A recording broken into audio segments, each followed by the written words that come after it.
അപ്പോൾ ഇത് എൻ്റെ ടെൻഷനും മറ്റുള്ളവരുടെ പറയുന്ന ടെൻഷനെല്ലാം കേട്ടിട്ട് എൻ്റെ അച്ഛൻ എന്നോട് പറഞ്ഞു, ഇത് എഡ്യൂക്കേഷനാണ്, കുട്ടികളുടെ കരിയറാണ്, അത് നീ ഒരു കാരണവശാലും നശിപ്പിക്കാൻ പാടില്ല.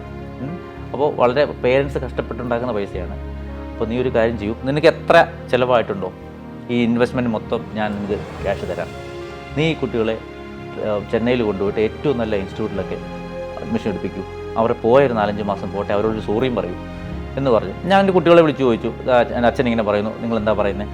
സാർ എന്തായാലും ഞങ്ങൾ ഇറങ്ങിയില്ലേ, നല്ല ടീച്ചേഴ്സുമാണ്, നമ്മളതിനകത്ത് ബുദ്ധിമുട്ടുകളൊന്നുമില്ല, ഞങ്ങൾ പഠിക്കാൻ തയ്യാറാണ്. അപ്പം ഞാൻ എല്ലാവരും പറയും, ഒരാളെ ആണെങ്കിൽ എനിക്ക് ഇതിനകത്ത് എല്ലാവരും പറഞ്ഞു നീ ഒരാളെ പാസ്സാക്കിയാൽ ഇൻസ്റ്റിറ്റ്യൂട്ട് രക്ഷപ്പെടുന്ന. അപ്പോൾ ഞാൻ എല്ലാവരും പറയും, ഇതിനകത്ത് ഒരാൾ പാസ്സാവണം, ആര് വേണം നിങ്ങൾ തീരുമാനിച്ചോ, അതുകൊണ്ട് എല്ലാവരും പഠിക്കൂ, നോക്കാം. അങ്ങനെ തുടങ്ങി. എക്സാം വന്നു, എക്സാം കഴിഞ്ഞു. റിസൾട്ട് വന്നപ്പോൾ 24 14 പാസ്സാണ്. 14 പേര്? യെസ്. 9 പേർക്ക് ബോത്ത് ഗ്രൂപ്പ് ഓഫ് ഇന്റർമീഡിയറ്റും 5 പേർക്ക് ഒരു ഗ്രൂപ്പ്. നിങ്ങളെ വിളിച്ച് 8 കൊല്ലം കൊണ്ട് പാസ്സായി കളിയാക്കിയ ചാർട്ടർ അക്കൗണ്ടല്ല നാട്ടിലാണ് നിങ്ങൾ ഈ റിസൾട്ട് ഉണ്ടാക്കി കൊടുക്കുന്നത്. അവിടേക്ക് ഒരു ചെറിയ സീറ്റ്സ് ആയിട്ട് അവർ പോയി.